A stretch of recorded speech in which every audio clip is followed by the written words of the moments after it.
जय हिंद साथियों, नमस्कार सभी भाइयों को। साथियों, मैं आप सबका हर्ष कुमार स्वागत करता हूं आपके अपने चैनल लोन डिस्टोर में। साथियों, मिनिमम कितने लोन अमाउंट पे ये आर्बिट्रेशन कर सकते हैं या फिर ईसीएस बाउंस का केस कर सकते हैं। साथियों, बहुत सारे भाइयों का कमेंट सेक्शन में या फिर मुझे पर्सनल मैसेज करके ये सवाल रहता है और उनके द्वारा ये पूछा जाता है कि सर मेरा लोन तो छोटा ही है, 10,000 का, 15,000 का या 20,000 का एक लोन है, तो क्या बैंक उसके ऊपर ईसीएस बाउंस का केस कर सकती है? या फिर मान लेते हैं मेरे दो लोन हैं, एक लोन 10 लाख रुपए का और एक लोन 2 लाख रुपए का है, तो क्या बैंक उसके ऊपर आर्बिट्रेशन कर सकती है या फिर किसके ऊपर आर्बिट्रेशन करेगी? कौन से वाले लोन में केस हो सकता है ईसीएस बाउंस का? ये सारे सवाल बहुत सारे भाइयों का पूछा जाता है और वो लोग पूछते हैं कि एक मिनिमम अमाउंट क्या है कि जिसके अगर ऊपर जिससे नीचे अगर हमारा लोन है तो हमें आर्बिट्रेशन या फिर केस के ऊपर डरने की ज़रूरत है ही नहीं। ठीक है, या फिर अगर आर्बिट्रेशन या फिर केस वगैरह ये लोग करते हैं तो उससे किस तरीके से निपटा जा सकता है। तो आज के वीडियो में मैं पूरी चीज़ें बताऊंगा आप लोगों को। पूरा वीडियो देखिएगा, पूरा समझिएगा, तो आप लोगों को सारी जानकारी लमसम मिल जाएगी। आपको दूसरा कुछ देखने की ज़रूरत नहीं पड़ेगी, दूसरा कुछ समझने की ज़रूरत नहीं पड़ेगी।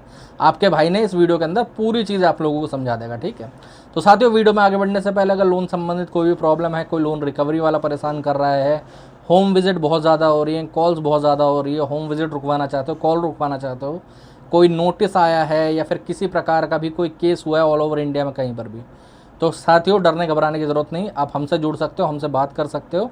ऊपर नंबर आ रहा है व्हाट्सअप पर मैसेज के द्वारा। ठीक है, आप व्हाट्सअप पर मैसेज कर दीजिएगा, हम उसका रिप्लाई कर देंगे। ओके, तो आ जाते हैं मेन टॉपिक पे कि देखो एक मिनिमम अमाउंट क्या है कि आर्बिट्रेशन के लिए या फिर सेक्शन 25 के लिए, क्योंकि जितने भी हमारे भाई हैं मेनली इस चीज़ से डरते हैं। आज के टाइम पर लोगों ने चेक देना बंद कर दिया है। बहुत कम चांसेस होते हैं, जो बिजनेस लोन होते हैं ना उनके अंदर ही इंसान चेक देता है, वरना जितने भी पर्सनल लोन हो गए या क्रेडिट कार्ड हो गए, क्रेडिट कार्ड में तो किसी भी प्रकार का चेक आपने दे ही नहीं रखा है और उसके अंदर आपने कोई ईसीएस भी नहीं लगा रखा होता है। 99% इंडिया के अंदर 99% क्रेडिट कार्ड के अंदर किसी प्रकार का भी कोई ईसीएस लगा नहीं होता है। और अगर 1% पे कोई ईसीएस लगा भी है तो उसकी कोई वैल्यू नहीं है, क्योंकि वो मिनिमम के लिए लगा होता है। समझ रहे हो? आप मिनिमम भर के उस ईसीएस को हटा भी सकते हो, तो कोई दिक्कत वाली बात नहीं है। तो अब ऐसे में बैंक क्या कदम उठा सकता है, सबसे बड़ी बात ये रहती है। तो देखो, सबसे पहला सवाल तो ये है कि मिनिमम अमाउंट क्या है आर्बिट्रेशन के लिए। तो मैं बता देना चाहता हूँ, आर्बिट्रेशन और ईसीएस बाउंस का केस, ठीक है, सेक्शन 25 जो हम बोलते हैं, इन दोनों का कोई मिनिमम अमाउंट नहीं है। ठीक है, ऐसा भी हो सकता है कि आपका लोन 10 लाख रुपए का है तब भी आपके ऊपर आर्बिट्रेशन हो, या फिर सेक्शन 25 का केस वो लोग फाइल कर सकते हैं। या फिर ऐसा भी हो सकता है कि भाई साहब आपका लोन सिर्फ और सिर्फ 5-10 हज़ार रुपये का है और उसमें भी उन्होंने केस फाइल करा या फिर किसी प्रकार से आपके ऊपर आर्बिट्रेशन की प्रक्रिया करी। अब ये डिपेंड कैसे करता है मैं आप लोगों को समझाऊंगा। यहाँ पर ना हम लोगों को लीगल प्रक्रिया समझने की ज़रूरत नहीं है, हम लोगों को ना लेंडर को समझना ज़रूरी है। अब ये लेंडर कौन है? जिसने भी आपको लोन दिया है।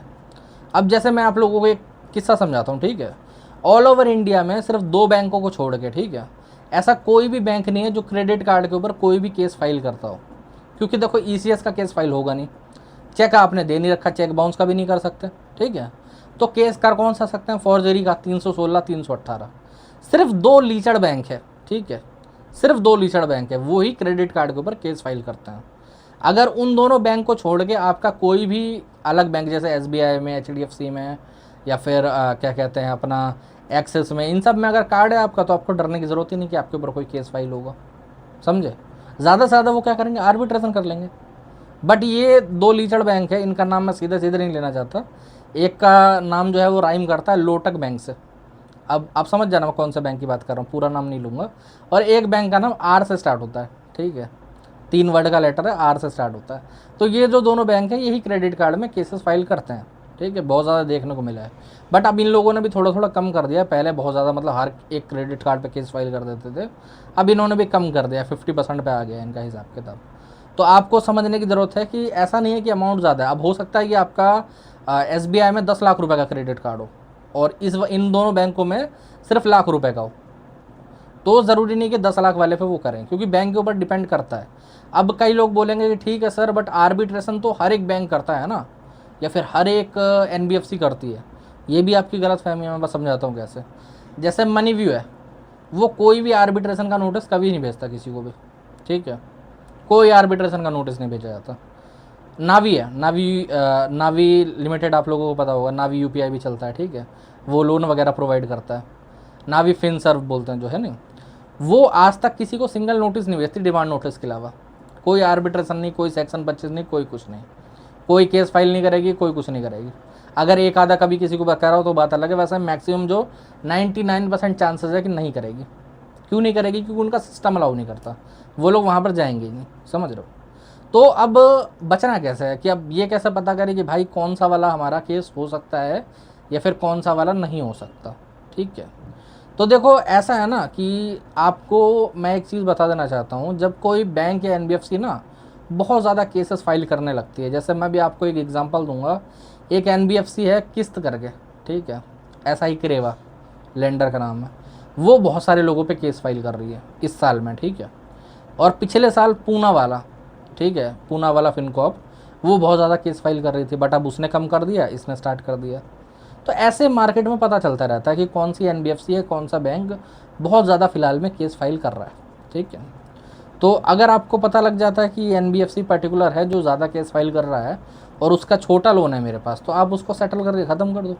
जैसे सपोज़ करो एक मेरे सब्सक्राइबर थे, उनका एसआई करेवा ने उनके ऊपर केस करा था कलकत्ता में, ठीक है, ओके।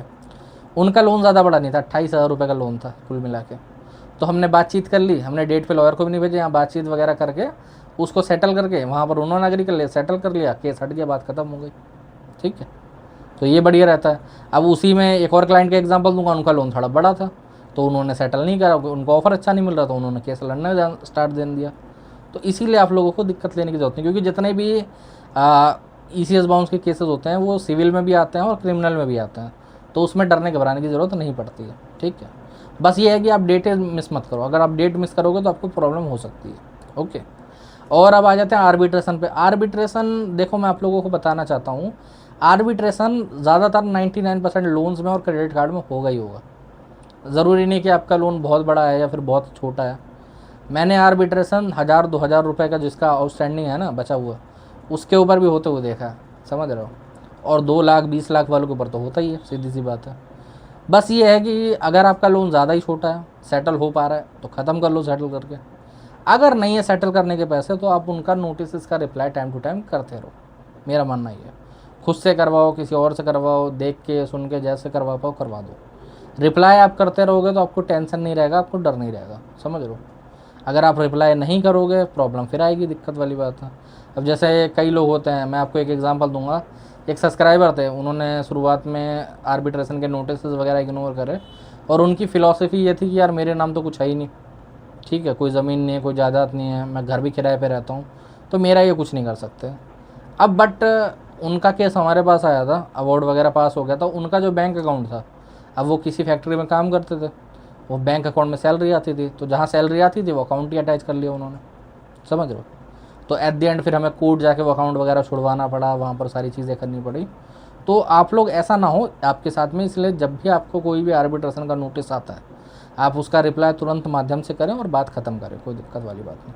रही बात मिनिमम छोटे लोन अमाउंट या बड़े लोन अमाउंट, ये सारा डर का मैटर है, मैं आप लोगों को समझाऊँ। अगर आप लीगली समझ जाओगे ना सारी चीज़ें, तो आपको डर लगेगा ही नहीं। फिर चाहे आपका 50 लाख का लोन हो, 1 करोड़ का लोन हो, क्योंकि हमें पता है, मैं आपको जेनुअनली अगर बताऊंगा, जिसका लोन जितना छोटा होता है ना, वो अपने अंदर उतना ही डर भरा रहता है। मेरे एक सब्सक्राइबर है जिनका 1-1.5 करोड़ का लोन होगा, पहले फैक्ट्री वगैरह चला करती थी, बट कोरोना काल के बाद उनका सारा धंधा चौपट हो गया, ठीक है।